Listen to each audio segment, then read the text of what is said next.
চন্দ্রের শুভ 137তম জন্ম মহোৎসবে মঞ্চপবিষ্ট সম্মানিত সভাপতি, উপস্থিত শ্রী শ্রী ঠাকুরের পুত পাঞ্জাধারী কর্মীবৃন্দ, উপস্থিত বিপ্র দেবতাগণ এবং সম্মুখে উপবিষ্ট ইষ্টপ্রাণ ভক্তবৃন্দ ও মহামায়ার অংশ সম্ভূতা মাতৃমণ্ডলী, আপনাদের সকলের প্রতি শ্রী শ্রী ঠাকুরের ঈশ্বচ্ছল রানন্দিত জয় গুরু সম্ভাষণ। জয় গুরু। ভালো শোনা গেল না? জয় গুরু। ব্যাপারটা হলো, এই জয় গুরু দিতে গিয়ে মাঝে মাঝে আমাদের কার্পণ্য এসে যায়। কার্পণ্য আসে এই কারণেই, অনেকেই ভাবেন যে এটা তো সৎসঙ্গের স্লোগান বা এটা অনুকূল ঠাকুরের লোকেরা বলে, আমরা কেন বলবো? আমরা তো ঠাকুরের দীক্ষা নেইনি। আমরা যখন কাউকে দেখে জয়গুরু বলছি, সে যদি শ্রী শ্রী ঠাকুরের দীক্ষিত না হয়, সে প্রত্যুত্তরে জয়গুরু বলতে একটু ইতস্তত বোধ করে, বলে না না এটা তোমাদের স্লোগান, এটা আমাদের না। কিন্তু আসলে বিষয়টা কি? জয়গুরু নিয়ে একটু ব্যাখ্যা শুনুন।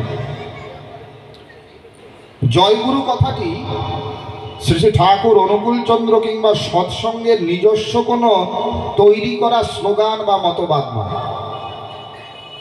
আমাদের প্রাচীন শাস্ত্রে বহু পূর্ব থেকে এই জয়গুরু দেবার প্রথা সূক্ষ্ম এবং সাংকেতিকভাবে উপস্থিত ছিল। দেখুন, জয়গুরু বলতে গিয়ে দুটো শব্দ, প্রথমটা হলো জয়, দ্বিতীয়টা হলো গুরু, এই দুই মিলে হলো জয়গুরু। জয় মানে কি বলে শাব্দিক যদি অর্থ করি, জয় মানে হর্ষোল্লাস করা, জয়ধ্বনি দেওয়া, এরকম। কিন্তু শাস্ত্রীয় যদি বিচার করি, তাহলে জয় শব্দটা ব্যাপক অর্থ প্রকাশ করে। মহাভারতের আদি পর্বের প্রথম অধ্যায়ের প্রথম শ্লোকের নীলকণ্ঠ টিকা যদি আপনারা পড়েন, সেখানে তিনি বলছেন, যখন কেউ জয় শব্দ বলে, এই জয় শব্দের দ্বারা 18টা মহাপুরাণ, 18টা উপপুরাণ, রামায়ণ, মহাভারত সমস্ত শাস্ত্রের নাম নেওয়া জয় শব্দ দ্বারাই হয়ে যায়। স্মার্ত কুলচূড়ামণি পূজ্যপাদ শ্রী রঘুনন্দন ভট্টাচার্য, তিনি অষ্টাবিংশতি তত্ত্বম নামক গ্রন্থে তিনি ব্যাখ্যা করছেন প্রমাণ দিয়ে, 18 মহাপুরাণ, 18 উপপুরাণ, রামায়ণ, মহাভারত, ইতিহাস গ্রন্থ, এই সবগুলোর নাম যদি একত্রে করা যায়, তার সম্মিলিত স্বরূপ হচ্ছে জয়। অর্থাৎ জয় বলার সঙ্গে সঙ্গে সমস্ত পুরাণের নাম নেওয়া হয়ে যায়, সমস্ত রামায়ণ মহাভারতের নাম কেবলমাত্র জয় শব্দ দ্বারাই সিদ্ধ হয়।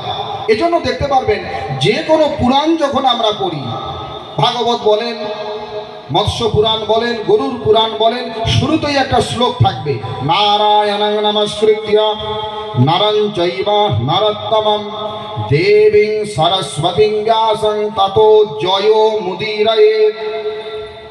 দেখবেন শুরুতেই বলা আছে নারায়ণং নমস্কৃত্য, নারায়ণকে নমস্কার করি, নরং চৈব, নরকে নমস্কার করি, নরোত্তমকে নমস্কার করি, ব্যাসদেবকে নমস্কার করি, সরস্বতীকে নমস্কার করি, তারপরে বলে তত জয় মুদীরয়েৎ, এরপর জয় শব্দ উচ্চারণ করিয়া শুরু করি। তার মানে জয় দিয়েই যে শুরু করতে হয়, প্রাচীন ঋষিরা তাদের শাস্ত্রে, তাদের ব্যাখ্যা নিবন্ধে এগুলো উল্লেখ করেছেন, কাজে এটা নতুন নয়। বাকি থাকলো গুরু। এই গুরু বললে কি হয়, এর উত্তরটা ভগবান শিবের কাছে নিতে হবে। নিম্নগানাং যথা গঙ্গা দেবানাং অচ্যুত যথা বৈষ্ণবানাং যথা শম্ভু পুরাণানামিদং তথা। ভাগবত মহাপুরাণ 12তম স্কন্ধের 13তম অধ্যায়ের 16 নম্বর শ্লোক। নদীর মধ্যে গঙ্গা শ্রেষ্ঠ, দেবতার মধ্যে বিষ্ণু, পুরাণের মধ্যে ভাগবত শ্রেষ্ঠ, বৈষ্ণবের মধ্যে শম্ভু। তার মানে শিবের মতো বৈষ্ণব না কোনোদিন ছিল, না এখন আছে, না ভবিষ্যতে হবে। এই শিব বলছে গুরু বললে কি হয়, গুরুরিত্যাক্ষরং দেবী জিহ্বাগ্রে যস্য বর্ততে তস্য কিং বিদ্যতে মোহাৎ পাঠে বেদস্য কিং বৃথা। গকারুচ্চারণ মাত্রেণ ব্রহ্ম হত্যা বিনশ্যতি। उकारुच्चरतो देवी मुच्यते जन्मपातकात् रेफोच्चारणमात्रेण उकारुच्चारणात् पुनः विसर्गः उच्चारतो कोटि जन्मगत पातकं हरेत्।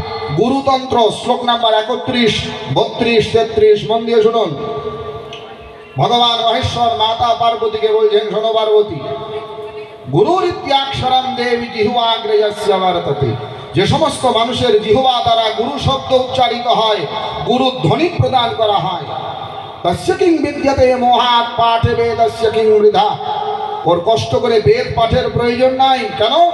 6টা অঙ্গের সহিত 4খানা বেদ যদি কেউ সম্পূর্ণ পাঠ করে, ওই পূর্ণাঙ্গ বেদ পাঠের যা ফল হয়, কেবলমাত্র শ্রদ্ধা এবং ভক্তি সহকারে গুরু শব্দ উচ্চারণ করলে ভগবান শিব বলছে তার সেই পরিমাণ পূর্ণ।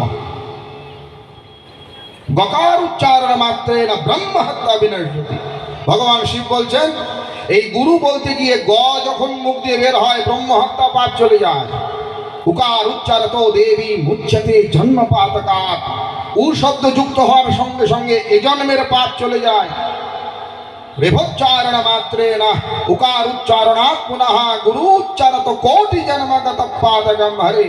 শিব বলছে কোটি কোটি জন্মের পাপ রাশি কেবলমাত্র গুরু নামের মহিমায় ধূলিসাৎ হয়ে যায়।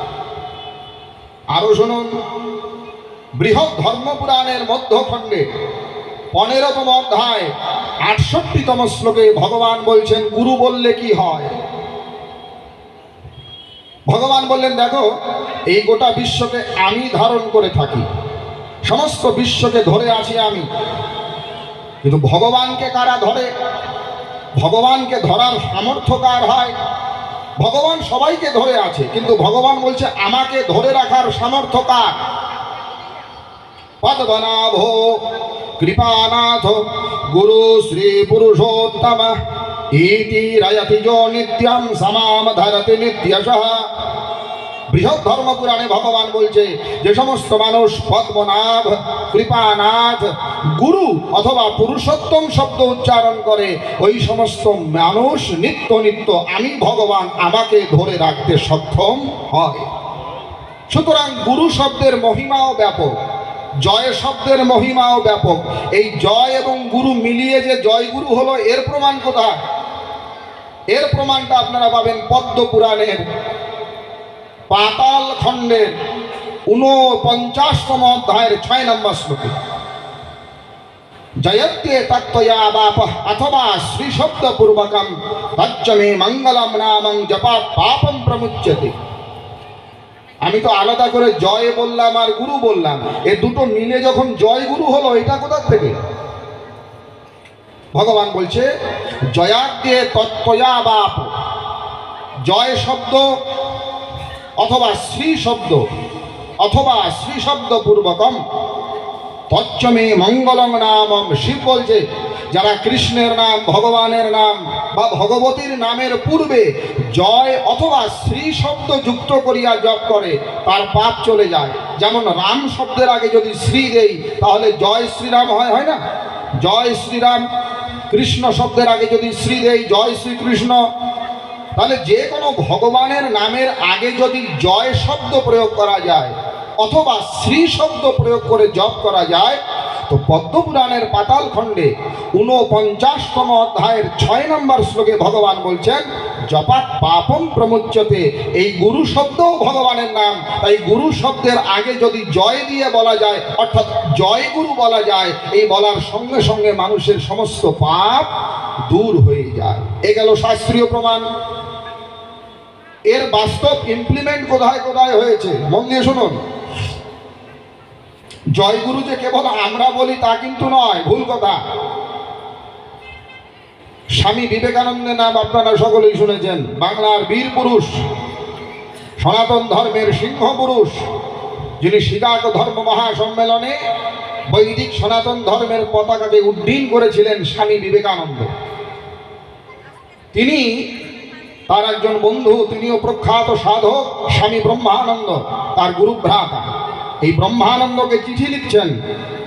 স্বামী বিবেকানন্দের পত্রাবলী নামক বইয়ের 466 নাম্বার চিঠি খুলে দেখবেন। স্বামী বিবেকানন্দ ব্রহ্মানন্দকে চিঠি লিখছেন, আর ওখানে বলছেন জয় গুরু, জয় শ্রী গুরু, বিবেকানন্দের বাণী। এছাড়াও স্বামী বিবেকানন্দের বাণী ও রচনার অষ্টম খণ্ডে, স্বামী বিবেকানন্দের বাণী ও রচনা 10 খণ্ডে প্রকাশিত আছে উদ্বোধন কার্যালয় থেকে। তার অষ্টম খণ্ড খুলে দেখবেন বিবেকানন্দ 4-5 বার বলছেন জয় গুরু, জয় গুরু, জয় গুরু।